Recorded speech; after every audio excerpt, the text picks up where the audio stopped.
Before we begin, first and foremost, happy birthday, my friend. Happy birthday. Not today, 10 days ago you turned the ripe old age of 22, so... Yeah, exactly, 22. Amazing. And me and John Barrowman, we share a birthday. Captain Jack. What is the birthday? You guys greet each other on your birthday respective? Do you know what? John was always brilliant. He would always sort of like send me a little text or something. Yeah. I always forgot. Yes, I was so busy enjoying my own birthday, I didn't think about anybody else. Yeah, I was wondering, your birthdays, are they blowouts? Do you go all out and celebrate? To be perfectly honest, no, I don't. No, I don't even throw a party, or I don't do anything like that. I'm quite, I went very cultured this year. So I saw a couple of art exhibitions, went to the ballet. So it was fantastic, but it was very, very high culture. Yeah, and I enjoyed your Instagram post on your birthday. You check it out on your Instagram, it was great. Thank you. Yeah, Catherine Tate was supposed to be here, she had a engagement, so we get you all to ourselves today. You do, you do. I had to give her a mention. Do you have any fun Catherine Tate stories? Do you know, it's so funny because Catherine and I never, we didn't work together on the show. So we've really sort of built a relationship, and I think I would say friendship. She may not. She may go, fucking hate her. Just from meeting, doing conventions, and the whole, it's very interesting because the Doctor Who family is a real family, and even if you haven't worked with specific actors, you it doesn't matter. You're all like part of this sort of ever-growing family, and we all just like love each other. It's really wonderful. So I get super excited when I know Catherine is going to be doing the same con as me. But the interesting thing is, because we used to do panels, together, we have a lineup, and I started to notice that she has struck out on her own. She doesn't want to do panels with any of us, and she does her own kind of like whole one-woman stand-up show. She is working the crowd, and we are just like, talk to the hand. So you know what, Catherine Tate, I'm glad you're not here. It's all about me. I'm going to do my own stand-up today. It's going to just be about me and you guys. Yes. All Alex today. All Alex, yes. Yeah, real quick, you talked about the love and the family, the camaraderie with the fans. I was having lunch with a friend yesterday. She dropped a bombshell on me. She told me many years ago she had a Jewish Doctor Who themed wedding, which I had no idea about. Every member of the because she didn't invite you? We didn't know each other then. Right. And every member of the wedding party cosplayed as a member of Doctor Who. She was River Song, the groom was David. That is awesome. I mean, I've actually met quite a lot of people who've cosplayed on their weddings, and they've had Doctor Who themed weddings and everything, which is sort of amazing. A bit weird, but amazing. So in a way, there should be sort of like a big gathering of everyone who's sort of married to a Doctor Who theme. I think it'd be quite fascinating. Yeah, and the centerpiece of a Jewish wedding is a Jewish wedding tent called a huppah. Right. And a huppah was a TARDIS. And I was like, oh, great. This is pretty great. So. And is that where you stand under and then you smash? Is that you smash? I believe so. Somebody correct me. I'm not of the Jewish faith, but yes. Okay. Thank you very much. Thank you very much. So I thought that was pretty amazing. So I am Jewish, like tiny-ish. My 5 times great-grandfather was called Abraham, and he came over to England, and there were literally, I think it was just Abrahams and Emmanuels at that time. It was like in the late 1600s, 1700s, so there's a little bit of it. Yeah, Abraham's a very Jewish name. Yeah. Amazing. So we have an audience mic somewhere here. We're going to kick this off to you. I know you guys have a lot of questions. We're right here, for sure. And we have a monitor here. We need focus on here. But who's got the first question up here? So speak loudly into the microphone, be very clear, and make your questions awesome. So we'll start off with you, my friend.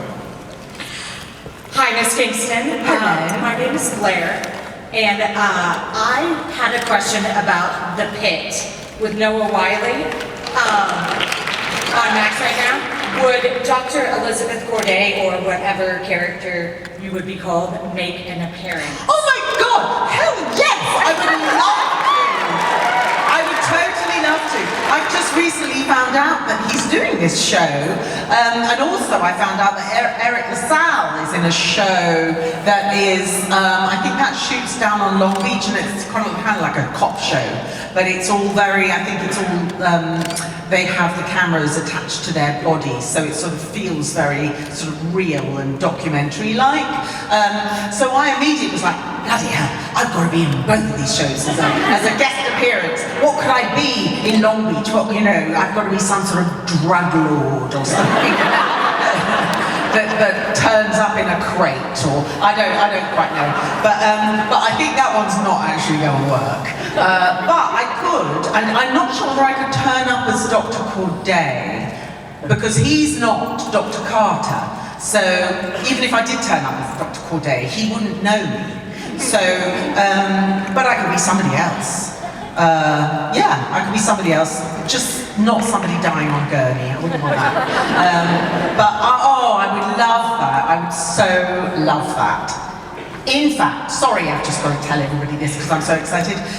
I'm going to be meeting Laura Innes, who she's reached out. She's directing a show called Silo in England. She found out my contact details and out of the blue just texted me.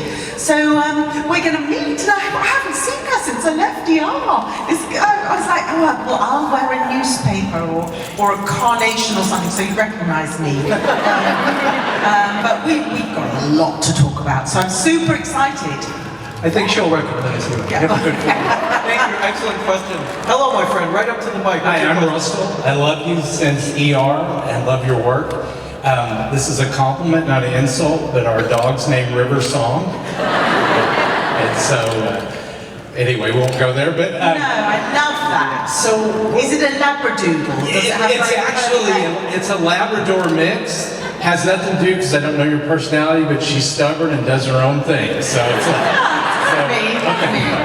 So the question, what was the most emotional episode or story arc in Doctor Who for you, in your part? Oh my God, I mean, to be perfectly honest, well, it's the beginning, the middle, and the end. I mean, you know, obviously the first two episodes, I thought those were the only episodes I was going to be in, because obviously River Song sacrifices herself for the Doctor, and that moment where she basically dies for him, I remember looking across at David, and he was crying. And, you know, that made me go, and I realized, I just thought, this is such a sad story, because they obviously have history, and we'll never know what that history is, and how tragic, but sort of beautifully, cleverly tragic is that we'll never know. And then, of course, the husbands of River Song, where I know, but River doesn't know what her future is, but the Doctor does at that point. And so again, at the very end, when he gives her her sonic screwdriver, and she realizes that there's something significant about this, but she doesn't know what it is. Oh my God, it was so hard for me not to cry. And in fact, I mean, I did, because Peter was crying. And so, you know, and it's awful for the makeup artists if you start bawling, because they have to then cut, and they've got to redo your makeup, and your eyes are starting to get puffy, and then you're not going to look the same. And so it's sort of quite stressful trying to sort of keep it all in. And then, of course, in the middle, somewhere in the middle, there was a moment with Matt where, you know, we had this incredibly tender moment, and that sort of was hugely emotional for me as well. So yeah, I'd say there were 3 definite times in the whole arc. Thank you. Thank you very much. How about it for the microphone? Your question. Right into the microphone.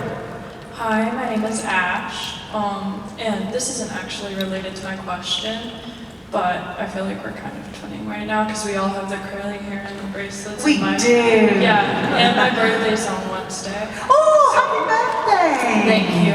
But I was wondering if like a young person like me wanted to like be an actor, how would they like go about that? Well, first of all, Pisces, we are the best. And super creative, dreamy, you know, a lot of artists are Pisceans. So I have to say that I'm old school in terms of what I would suggest people do. And that's partly because that's how it was when I started. But it's also what I sort of, the industry's really changed. It's very different to when I started out. But I think also it's much more fragile.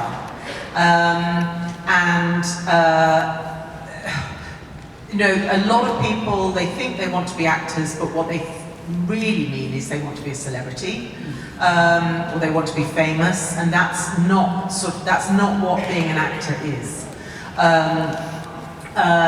It's not an easy profession, and you can't necessarily think that you're even going to be able to exist financially off that. And you might have to have a sort of a sideline or a second career or something. Of course, the 1% that are super successful, it makes it look as though that's what acting is all about, but it is actually really quite hard work. I would always say try and go to a drama school and get proper training. But then there's a whole other, like gaming. You know, actors now, students in drama schools, they learn about working in front of a green screen for gaming. So it's really broadened, but I would say your best chance is to get as solid a training as possible, and that will give you versatility and it will give you longevity. Thank you very much. Yeah, excellent answer. I know you've been a part of some great repertory theaters, the Royal Shakespeare Company. Yeah. Did a ton of theater. I imagine that helped you out a lot when you hit TV and stuff. Yeah, and I like to mix it up. Yeah. So, I mean, there are some, like my daughter's boyfriend, funnily enough, he's training, but he's not doing theatre. He's just doing screen acting. And that, you know, that's a bold choice. That's one way to put it. But he doesn't, I think he just doesn't have that connection to theatre. But I certainly did, and oh my gosh, it brings me such joy because it's a way of, a bit like here, you're on a stage, you are communicating live with an audience, and the audience are as much a part of the play as the performance on stage. They are, in a sense, another character. And so every single night, the performance is slightly different because of how the audience are reacting. So it's exciting. Yeah, if you want to see an amazing performance, check out Alex's Prospero in The Tempest that he did a couple years ago. Thank you. Yeah. Step on up to the mic. What's your question? Hi, so I asked this question, similar question to David earlier. First of all, since you are the doctor's wife, which The Husbands of River Song, one of the best episodes, if you could have an F-bomb in Doctor Who, the show, where would it be and who would get it? Would it be you? Hang on a minute, what do you mean by F-bomb? It rhymes with truck. Yeah, F-bomb is the F word. So like, if I actually said the word? Yes. Where would you get the, like, if one person could say in God, would it be you or would it be someone else? Oh God, it would be me. Do you know where you could say it Oh, there's so many. Yeah. There's so many opportunities. I'm gonna make her pick one. Top 3. Oh. One's fun. Oh. Oh God, it's so exciting. Trying to think, it's just like, oh, the possibilities. Oh, where would I do it? Where would I do it? It would have to be really long and loud. Yes. So, well. She's got an idea now. Well, I've got an idea. So it never happened, but it would be a scene. It would be a scene that would be an outtake, or not an outtake, but it would be a scene that would somehow be added, and it would be. It would have to be. It would have to be on the TARDIS, and it would have to be in a part of the TARDIS that the universe has never seen, and so maybe this would be good. So Rory and Amy would be on the TARDIS, but the Doctor and River would not be around. And then all you would then hear would be suddenly this, I can't do it. Do it.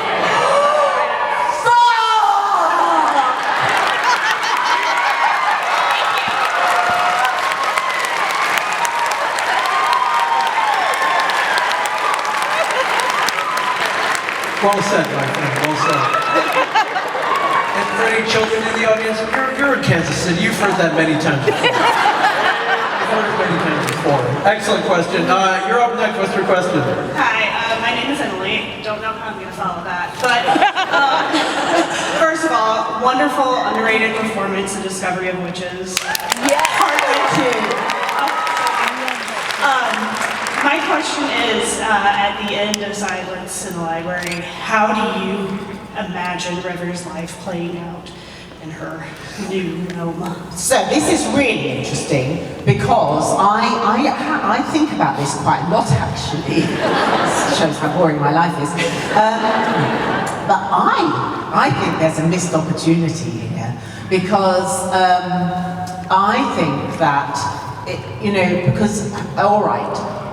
I have a birthday every year, so River isn't getting any younger, and there is a point at which, if River were ever to sort of come back into play as these doctors are getting younger and younger, it would just be a bit weird, potentially. Maybe not, because that's all part of the story, but I just have this kind of idea that she's saved. So she's like in a computer program, as are all the others as well who are saved. And I feel like she could run riot. She could be the virus in any computer, anywhere in the universe. She could be anything. And I just think she would have so much fun. She could hack into whatever she wants to hack into. And do whatever she wants. I mean, I just think the universe is her oyster. And where is Stephen Moffat when he should be writing these episodes? Get to work, Stephen. Get to work, Stephen. Thank you for your question. Come on up, you're next. Right into the microphone. Hi, my birthday is Tuesday and my son brought me today for my birthday. Oh, another Piscean! Give it up for the fish. I don't know, maybe it's a special birthday present, and because like one ginger to another, if I could speak to River for just a sec. Okay. River, between you and me, Yeah. what's the doctor's name?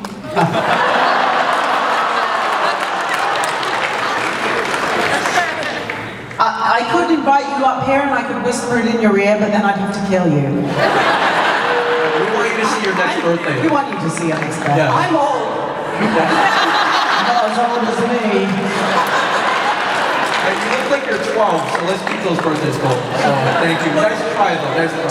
Did you whisper something in David's ear in that scene? I surely did. She already said it on stage. Yeah, one thing, exactly. Well, I played around, you know. So one name I whispered was Shaniqua. That was a great outtake, actually. Yes, but yes, I know his name. Thank you very much. And happy birthday. Who's next? Come on up, right into the microphone. Hi! Oh my god. Hi!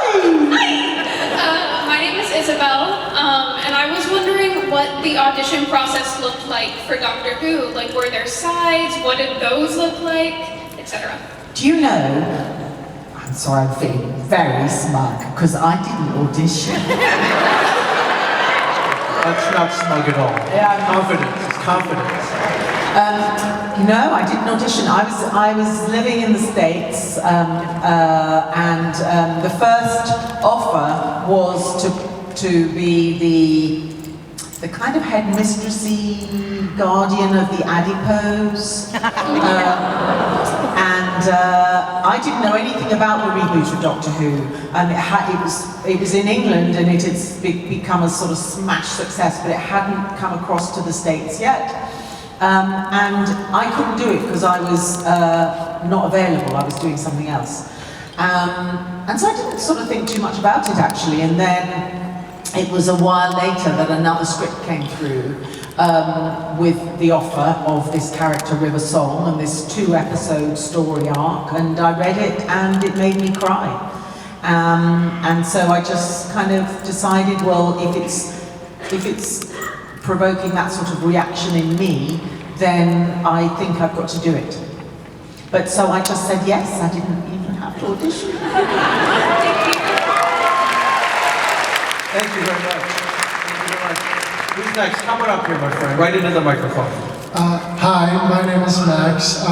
You're pretty special to me because Pandorica Opens was my first ever Doctor Who episode. And then it's like the chemistry that you and Matt and Karen and Arthur all had, that still feels special because there's not quite any other era like Doctor Who that's like that. The golden years. So, like, was it difficult for you, because you aren't always on the TARDIS, you know, you pop in a couple times a season, was it kind of difficult to you to build that chemistry that seems so natural for all of you know, on stage? Do you know what, it wasn't difficult at all, it kind of happened really just naturally.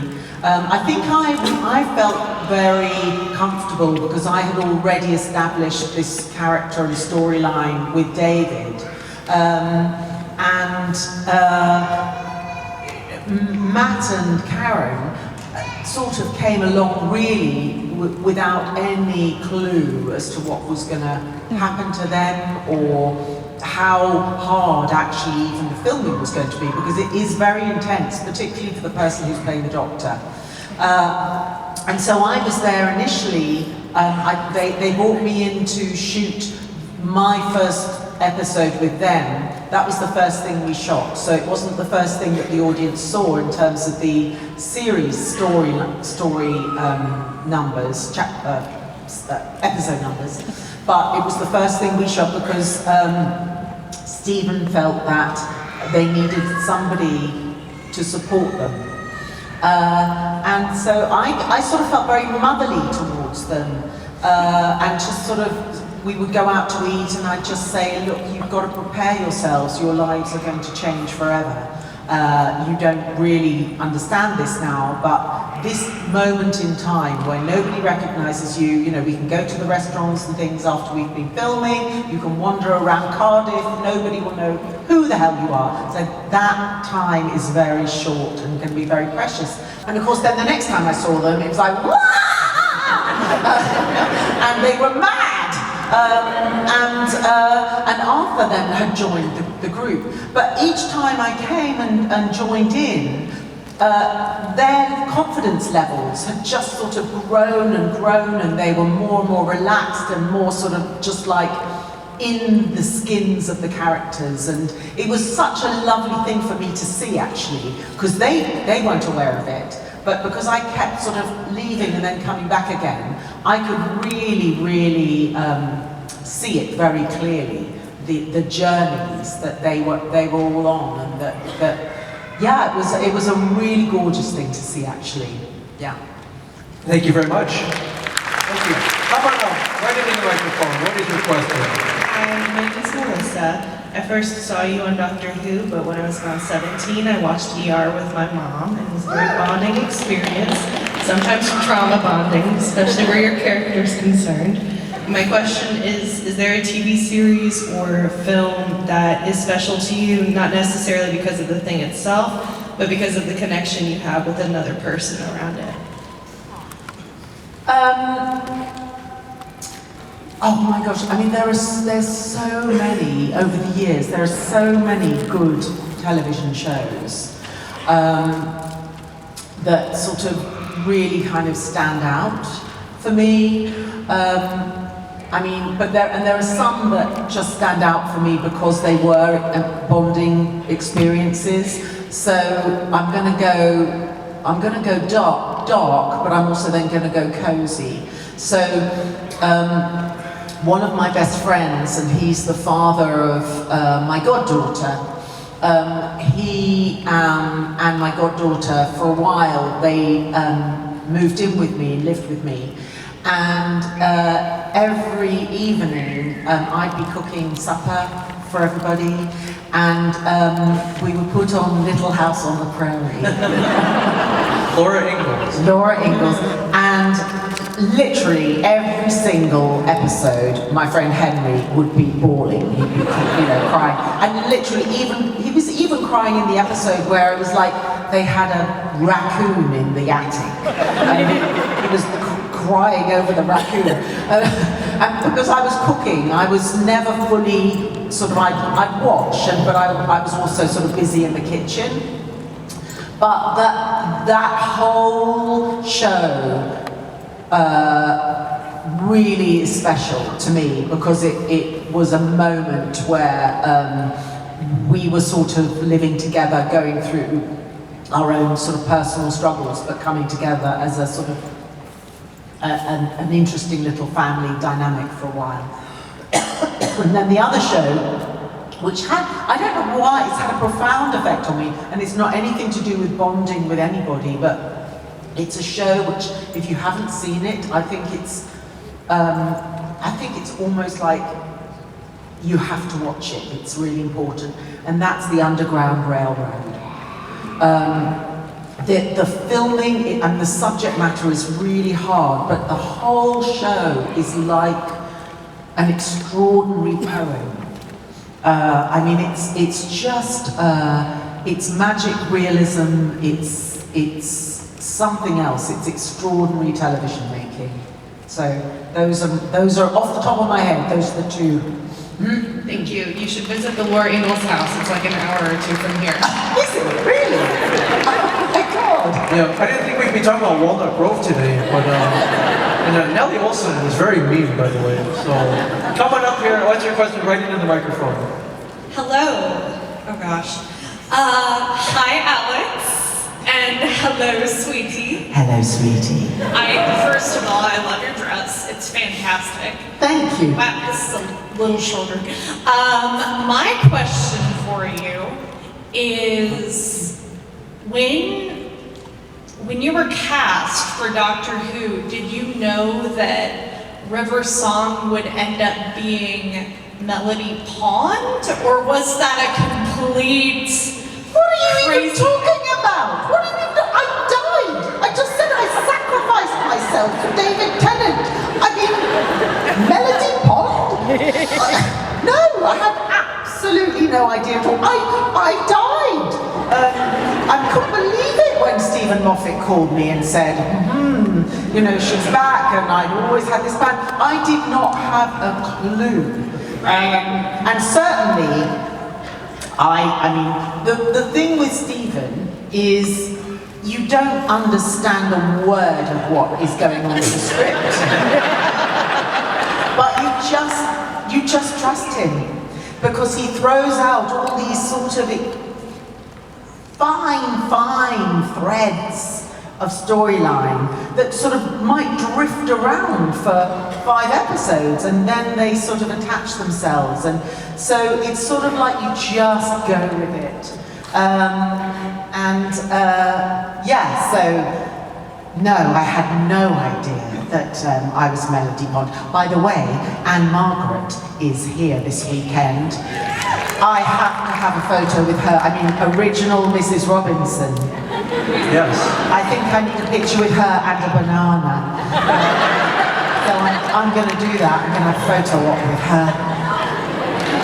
It's going to be quite a photo. That is, actually, I'm going to send it to Stephen Moffat.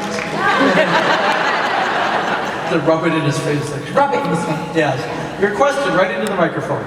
Hi, my name is Jo, and River Song is like my go-to cosplay. She's usually who I appear here as. But not today, obviously. Okay. I lost my job and I can't afford a photo op, and it was too sad to be here as River and not be able to get a photo with you. Hence why. So who are you today? I am Rachel from Animorphs, so another green side.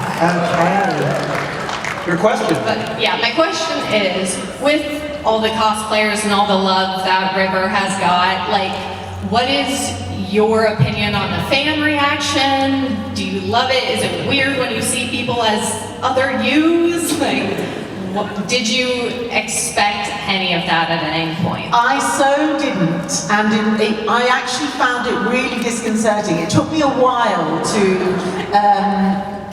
start going to the Comic-Cons, because it's something that I think had established itself in the States. I mean, it's massive over here. In England, they're still kind of like getting their feet and heads around the whole cosplay thing. And so when I started to come here and meet these fans, and I mean, my God, people dressing up their babies as River, dressing up their dogs as River, you know, men dressing up as, it was sort of like, it was another world to me. And I couldn't actually really understand why. So good thing I didn't show up as River. No.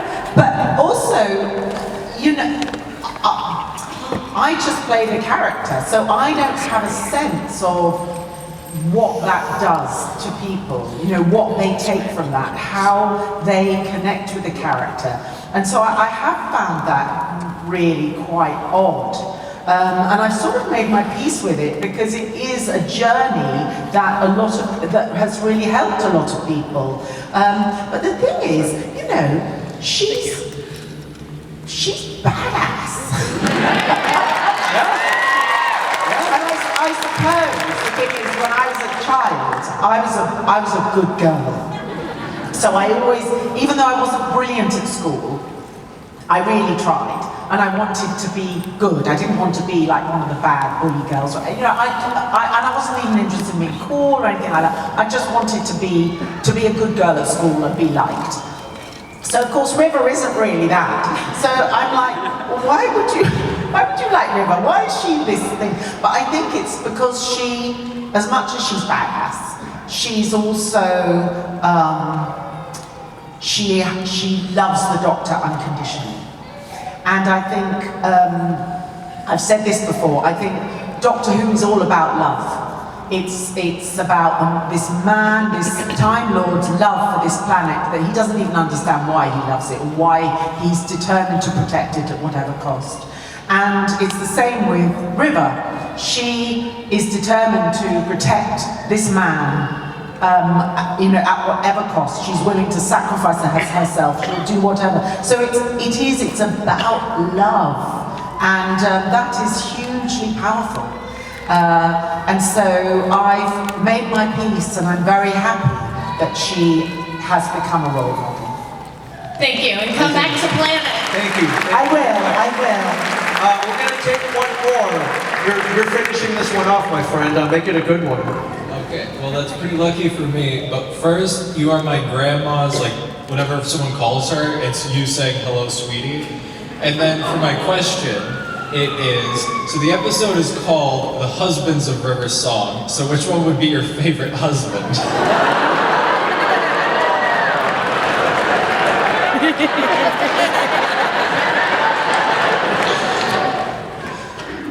Well, maybe I haven't met him yet.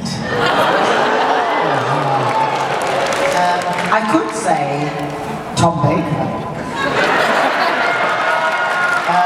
I mean, I've worked with all of them, not necessarily on screen, but I've worked with every doctor that's still living, the actors, doing the audio stories.